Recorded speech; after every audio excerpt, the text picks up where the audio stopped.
We begin now with day 2 of President Biden's trip to Israel. On the schedule this morning, a meeting and then a news conference with the Israeli Prime Minister. Both leaders discussed security issues, technology, and the war in Ukraine before taking part in a virtual summit with the leaders of India and the United Arab Emirates. Yesterday, the president took a look at Israel's U.S.-supported Iron Dome defense system and a new laser-enabled system called Iron Beam. The president then took part in a Holocaust remembrance service where he met with Holocaust survivors. NBC News senior White House correspondent Kelly O'Donnell is in Jerusalem for us this morning. We are also joined by Dr. Shibli Telhami. He is the Anwar Sadat Professor for Peace and Development at the University of Maryland and a non-resident senior fellow at the Brookings Institution. Good morning to both of you. Kelly, I do want to start with you. We know the president spending this morning meeting with Israel's prime minister. Tell us a little more about what they discussed and what kind of announcements they're expected to make. Well, this is certainly a full day for the president and the prime minister, and really connecting the two governments that have a long and very important relationship. And so in this case, President Biden is coming to Israel, his 10th visit here, his first as president, meeting a sort of an interim government. And I've asked some of the senior advisors if that is a factor at all. And again, we have heard that no, it isn't, that the relationship is strong, that the conversations have been going on. And it's all those key issues you talked about.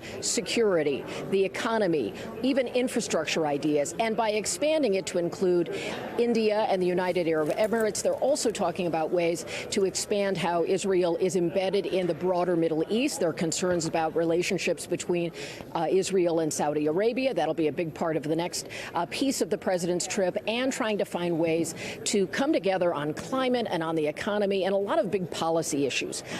But in many ways, this is a trip where the president gets to show the depth of his knowledge on foreign policy issues and relationships he's had with prime ministers going back to the 1970s in the different roles that Joe Biden had in public life. And it's a real chance to try to strengthen the U.S.-Israeli bond, which is always important, but is sometimes tested by the world we live in. And Iran is one of the big questions when it comes to that. The security of Israel and the United States as Iran continues to try to pursue nuclear weapons. Something Israel does not want to see the United States do is get back into that deal with the Iranians about trying to cap their program and slow it down. That is something that President Biden has tried to do, and it hasn't gotten very far, even though there have been talks for quite some time. So it's an important visit. It's a very busy day for the president. We're here in the room where he will do a press conference with the prime minister at some point coming up, and that'll give us a chance to see a little bit more about what their meetings have produced. Joe? Kelly, I want to ask you more about Iran, which is, of course, a common adversary, and it was a major area of discussion. The president addressed the issue in an interview with Israeli TV. What did he have to say more specifically? Well, one of the things that really stood out is the president was specifically asked about the lengths the U.S. would go as a partner and a defense protector of Israel when it comes to Iran's ambitions. And he was very clear that although U.S. policy hasn't changed, he talked about it in some new ways, in a very forceful way, to say that military force would be on the table. That's long been the policy, but we don't often hear the president talking about it. And he is concerned that, in fact, Iran poses an ongoing threat to Israel and the broader Middle East and the United States by extension. So here's part of that conversation he had just a couple of days ago in advance of this trip. I think it was a gigantic mistake for the last president to get out of the deal. They're closer to a nuclear weapon now than they were before. We've laid out on the table, we've made the deal, we've offered it, and it's up to Iran. You, in the past, said you'll do anything, and you say it again, that you'll ensure Iran would not acquire nuclear weapons. Does that also mean, sir, that you would use force against Iran? Is that what that means, if needed? That was the last resort, yes. Mm-hmm. Last resort is certainly key. That is not trying to ratchet up the potential for conflict directly with Iran, but making clear to Israel, to other countries in this region, and much more broadly to the American people, that the president is willing to make that kind of a stand to stop Iran from getting nuclear weapons. And as he talked about, the program in Iran has gotten stronger in the time since they left the agreement, the Iran nuclear deal, which was also known as the JCPOA. That is the kind of thing the Biden Biden administration hoped to return to, and that just has not materialized. Joe? Dr. Telhami, I want to bring you in here. A prominent Israeli rights group has put up billboards in Bethlehem saying, quote, "Mr. President, this is apartheid." Amnesty International is also accusing the U.S. of shielding Israel from accountability over alleged human rights violations. The president sounded downbeat yesterday on a two-state solution. Do you think he should do more to address these issues? And what does your research show about America's role in trying to mediate this longstanding conflict? Thank you.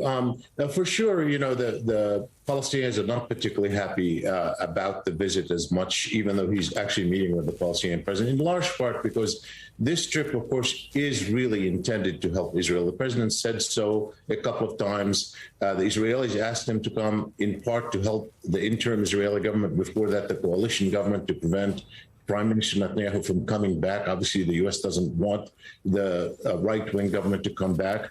But more importantly, Israel wants America's help in getting what they think is the big prize, normalization with Saudi Arabia, that the Palestinians see as coming at their expense because they see that taking place without real action toward ending the Israeli occupation that has lasted 5.5 decades. And so the meeting with the Palestinian president, Mahmoud Abbas, doesn't really address that issue. And even, presenting aid of $200 million, it's helpful. It's good for humanitarian reasons, but it doesn't address the daily suffering in the Palestinian area. So he faces some pushback. We find that while he gives this explanation that he's probably, in fact, largely doing it for Israel, the democratic politics is somewhere else. The majority of Democrats want him to be even-handed on Israel-Palestine. More people want him to lean toward the Palestinians than toward Israel.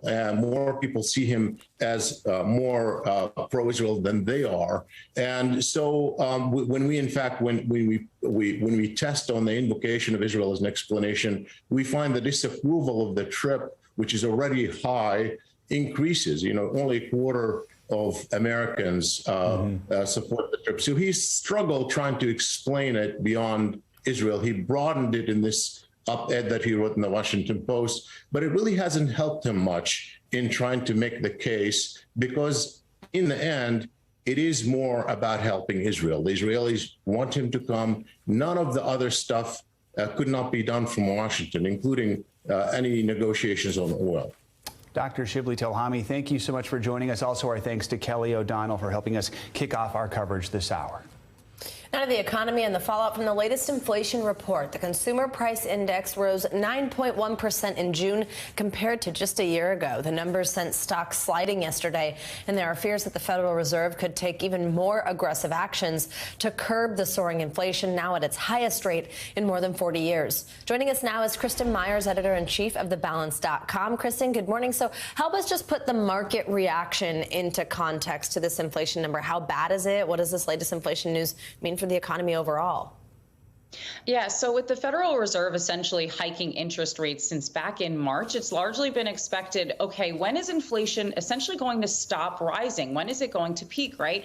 And with yesterday's figures of 9.1%, which was even higher than expected, what this does is it really puts the pressure on the Federal Reserve to be even more aggressive when it comes to hiking those interest rates, which isn't great. It takes a bite out of future profits when it comes to companies, so investors don't necessarily like it. And for folks like you and me that are just going out there and trying to, buy a car or buy a house, it means that it's going to cost us more money. So really slamming the brakes on the U.S. economy is really what the Federal Reserve has to do. And that, of course, raises those fears and those anxieties about a future recession. Yeah, a lot of people are also worried that less demand, if those interest rates do rise, means less jobs, which is sort of that recipe for a recession. What signs are you looking for to determine if we are actually heading that way? And also, I'm wondering if there's any positive signs that maybe we can avoid the worst. Yeah, that's such a good question. There really is no one really big indicator, right, of a recession. A lot of folks do look to a gross domestic product, GDP, as perhaps really being that big indicator number. And broadly speaking, when folks see that GDP number has declined for 2 quarters, it's already declined for 1, that a lot of folks say, hey, we're in a recession right now. But it really is a little bit more complicated than that. You're looking at that GDP number. You're also looking for unemployment, for example, to start ticking upward. You start looking for income to start coming down. You're just really looking for a overall slowing of economic growth. But I should say, that is actually what the Federal Reserve wants. It cannot continue to allow the U.S. economy to continue to overheat as it has been, because that's why inflation is now sitting at those 41-year highs. The positive, however, is that, you know what, right now, a lot of folks do have a lot of money. They are in financially strong positions. So even if the U.S. does go into recession, remember, a lot of people do have jobs. That unemployment is at 3.5%. Folks really might be able to weather this storm. It might not last a year like recessions typically do. And if it does go into that recession, a lot of Americans really might be able to handle it. Yeah, and right now, anyway, the job market is still pretty hot. All right, Kristen Myers, thank you so much. Glad to have you with us. There are new developments this morning in the investigation into the January 6th insurrection and a case of possible witness tampering. NBC News has learned that former President Trump tried to call a member of the White House support staff who was talking to the House committee that is investigating the Capitol insurrection. That's according to a source familiar with the issue. On Tuesday, committee Vice Chair Liz Cheney revealed that the committee had information that the former president had tried to contact a witness involved in the investigation, but she did not identify who that witness was. After our last hearing, President Trump tried to call a witness in our investigation, a witness you have not yet seen in these hearings. That person declined to answer or respond to President Trump's call and instead alerted their lawyer to the call. Their lawyer alerted us. And this committee has supplied that information to the Department of Justice. For more, let's bring in NBC News reporter Julie Sirkin. Julie, good morning to you. So what more can you tell us about this new reporting about who this witness might be, and what would this witness be able to offer to the committee about the call? Yeah, good morning, Joe. Well, look, this person, like you said, is somebody who was in close support staff to former President Trump, but the members on the panel are hesitant to reveal his name, even privately, because of security concerns. And I should say his or her name. We don't know the identity of this witness, but there is concern because of this call from former President Trump after they spoke to this person, that it could be of some concern if his name or her name is revealed to the public. I want you to take a listen to something Chairman Benny Thompson told reporters when asked if we're going to hear from this person at all. Excuse me. Watch. Are we going to hear from this witness? I would doubt it. You know, we're concerned, obviously, about the witness, and we want to put that witness in unnecessary jeopardy. Is it your opinion that there's enough evidence to say that there was an attempt to intimidate these witnesses? Well, from my vantage point, it's highly unusual to do that, and that's why we more or less put that in the hands of the Justice Department. And this was just one missed phone call from the former president? That's all that I'm aware of. Reminder, Joe, this person is someone they spoke to after Cassidy Hutchinson's testimony, perhaps somebody that could corroborate what she told the panel and told the public. But for former President Trump's part, his spokesperson, Taylor Budowich, responded, saying that Vice Chair Liz Cheney, quote, continues to traffic in innuendos and lies that go unchallenged. So we'll see how this shakes out. Yeah, I mean, echoing what we just heard from Congressman Thompson there, Vice Chair Cheney said the Justice Department has been made aware of this. So what are they going to be looking at? Do we know? Yeah, well, look, we know the committee has started to transmit some of their investigative information, including this, of course, to the Department of Justice that is pursuing a separate case and looking into January 6th. We don't know yet, again, what former President Trump tried to tell this person. Again, they didn't answer his call or his messages. But Liz Cheney said they're taking this very seriously. Remember, a few weeks ago, she also left the door open to a criminal referral possibly for the former president. So clearly the committee, while they're conducting this investigation and holding these public hearings that we've been seeing over the last several weeks, the Department of Justice here, the committee wants them to act. They want to pressure them to look into former President Trump and further look into the riot on January 6th. Julie, let's also talk about Steve Bannon. As we reported earlier this week, the Trump ally reversed course, said he would cooperate with the January 6th committee, but a judge ruled that his change of heart would not delay the start of his trial for criminal contempt after he initially refused the committee's subpoena to testify. Now he is again asking for a delay. What is his argument, especially when you consider a judge has already denied him? Yeah, look, he tried telling the committee, well, now that former President Trump waived executive privilege, right, for somebody who was only with the administration for so many months in the beginning of the term, he said he will now testify in public. But the committee remains to hold their position, which is we want those documents we requested from Bannon. We don't care for public testimony necessarily. And as far as we know, as recently as last night, the committee has not yet received those documents they were seeking from Bannon. Now, this time, Bannon's lawyer is asking the judge to delay the trial that is supposed to begin next Monday because of what we heard on Tuesday in the committee. And we know Bannon, his previous remarks were played several times, including what he said in a radio show on January 5th. He said things like, all hell is going to break loose tomorrow. That was played over and over again during Tuesday's hearing, but the judge so far has not responded to this request. Julie Sirkin, thank you so much. Staying on Capitol Hill now, lawmakers are examining the impact of ending Roe versus Wade following a day of impassioned testimony. Yesterday, hearings came as President Biden considers more aggressive action to protect abortion access. NBC News Capitol Hill correspondent Ali Vitale has more. But how many? An impassioned day of hearings on the Hill. The choice lawmakers have is how difficult you will make it for us to exercise our freedom. Overturning Roe versus Wade was a historic occasion that signals a new beginning for millions of unborn American babies. Lawmakers spotlighting the realities of post-Roe America. Even now, health clinics are being overwhelmed. They are on the front lines of a full-blown healthcare crisis. I cannot overstate how much legal uncertainty and chaos that this Supreme Court has unleashed with this unsound opinion. This as Democrats in both chambers embark on a legislative blitz on the issue. The House again voting on a bill that would codify access to abortion care as previously protected by the court, as well as safeguards for women traveling over state lines for care and shoring up data privacy. We have to push back, and I think this is a moment that we as a country have to understand who is fighting for women in this country and our rights and who is opposed to it.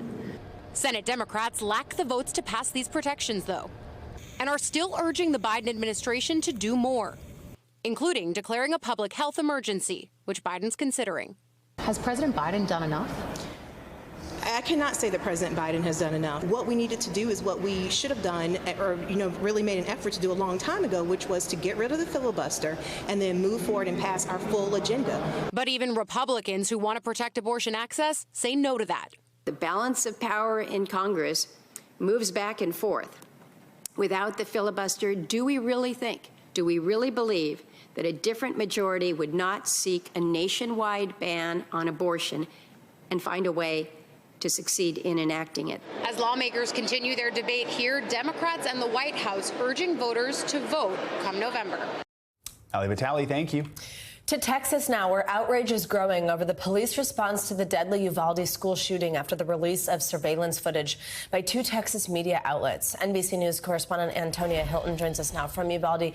Antonia, good to see you. So I know we're hearing from shooting survivors, from victims' families, community members about what they've now seen in this video. What are they saying?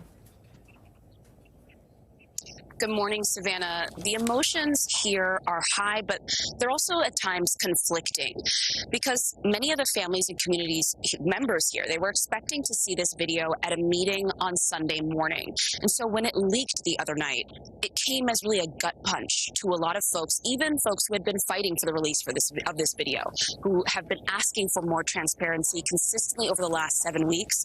It was really hard for the families here. They were calling each other, saying, avoid Twitter, don't don't go on Facebook and avoid turning on your TV, because it was hard for some people to see what's essentially, the last few minutes of their children's, their loved ones' lives. And that's been incredibly hard for people here to process. So some of that anger is directed at the reporters who leaked this video early to report on it. And then for many people, that anger is directed at the actions of the officers that you see in this video. The more than an hour that passes by, the officer that reached for hand sanitizer in the video, the many officers who retreated from the gunman, even though that goes against the guidance to law enforcement. So, people here are really disappointed, but they're also just in utter shock, I would say, right now, Savannah. Absolutely. Antonia, how are law enforcement officials responding to all this criticism? I think so many people watch this video and wonder, how is it possible that this happened? What are they saying about it? Well, law enforcement has for a while been fighting, in many cases, the release of this video. And many of them felt like, the expectation was this meeting has been set for Sunday morning and that reporters needed to respect the scheduling of that event. On the other hand, many of the families and, of course, reporters who've been on the ground say that it's been 7 weeks since 19 children and 2 teachers, 2 beloved teachers, were murdered inside the school. And that as these families have been begging for more information, leaks like this have become inevitable to some extent. At a city council meeting the other night, the mayor called the reporters who released the tapes chicken, unprofessional, and there was some tension there. Community members shot back saying, well, do you think the cops are chicken? And so there isn't really a consensus here, but I would say law enforcement was certainly taken by surprise by the release of this video, as everyone here expected that the families would get to see it first on Sunday, but they would also get to, at the same time, receive a report from the House committee that's been investigating this that would give them more information, sort of more background to what they would see when this video came out, Savannah. And Antonia, I know you mentioned the detail of the hand sanitizer was one of those moments. There was also a moment where one officer, the video showed him checking his phone inside the school, which he was criticized for, but we do have more information on that now. What do we know about him? That's right. We've been learning a bit more about him. That is, according to a Texas lawmaker named Representative Moody, that is Ruben Ruiz, an officer who was married to Eva Morales, one of the teachers who was murdered by the gunman. And according to that lawmaker, Eva had reached out to her husband, letting him know that she had been shot and that she was dying, and that officer, of course, had a reaction and eventually had his gun taken from him and was escorted off of the scene. I should note that that's not what we see in the video that's been released thus far, but there's more body cam video apparently that we may eventually get to see, and there is more coming in the report that the House committee is expected to release this weekend, first to the families and later to the public. So there's more about Ruben, the officer, and what happened that day on scene that we expect to learn. But certainly the information from that lawmaker gives a little bit more detail to what those officers may have been experiencing while in that hallway and on the ground, Savannah. All right, Antonia Hilton, thank you so much. Now, search efforts are underway in Virginia this morning with more than 40 people reported missing following severe storms and heavy flooding. Nearly 5 inches of rain fell in Buchanan County Tuesday evening, causing severe flooding, landslides, and power outages in the area. Several homes were swept off their foundations, and cars and trucks were destroyed. So far, no deaths or injuries have been reported. More. Let's get a check on your morning news now. Weather. Which means Michelle Grossman joins us here in studio. Hey, Michelle. Hey there, guys. Yeah, that's just the power of water, how quickly it moves in. It was 6 inches of rain really, really quick. And we're hoping that those people are unreachable, not truly missing. So we're going to find that out in the next couple of days, I'm sure. But we're taking a look at dangerous heat today. We're looking at heat alerts once again. We have 2 big weather stories. The heat continues to be the big weather story. Then we were watching the chance for some really heavy rain along the Gulf Coast. We could see some flash flooding as well. So 17 million people impacted today from the northern plains to the central plains, the southern plains, even parts of the west. And that's because we are continuing to see temperatures into the upper 90s. You factor in humidity, it feels warmer than that. We're also looking at triple digits. So these are some of the temperatures we're seeing today. A big part of the nation under really warm temperatures. 103 in Dallas today. It's going to feel like 108. We'll feel like 108 also in San Antonio. Temperatures back to the west, really warm too. Salt Lake City 99, Denver 98 degrees, Phoenix 111, and El Paso 98 degrees. That heat stays in place tomorrow. So the problem is we're not getting any relief, and we won't be getting any relief for some time because we have this big area of high pressure in place. It's not budging, and that's why we're getting this heat pump of air in. So for tomorrow, we're looking at temperatures once again into the 90s. Notice Minneapolis, so far north, 88 degrees. You factor in that humidity, it'll feel like 94, 95 in Denver, 101 once again in Dallas, and temperatures in the triple digits in Phoenix and also for many parts of Dallas. Now, as we go into next week, notice the temperature is still really warm. That high pressure stays in place. So by Monday in St. Louis, we're near 90 degrees. Into Omaha, temperatures in the 90s. Oklahoma City, triple digits. Same story in Dallas. So this is going to be a story that we're going to continue to talk about for quite some time. A lot of cities in Dallas have already broken their all-time hottest summer records. So for the rest of the country today, again, that big story is the warmth. We're looking at some storms along the Gulf Coast, a couple storms in New England. Otherwise, it's a warm day in the Northeast, but we're dry. And we're looking at temperatures into the 90s in some spots. This is what it looks like on radar. We're watching summer downpours. Again, we saw that story in Virginia where we could see a lot of rain in a short amount of time. That causes a lot of problems. So we're looking at some flooding along the Gulf Coast. We could see up to 3 to 5 inches of rain in some spots, guys. All right. Thank you, Michelle. Right. Thanks, Michelle, as always. Thanks for watching our YouTube channel. Follow today's top stories and breaking news by downloading the NBC News app.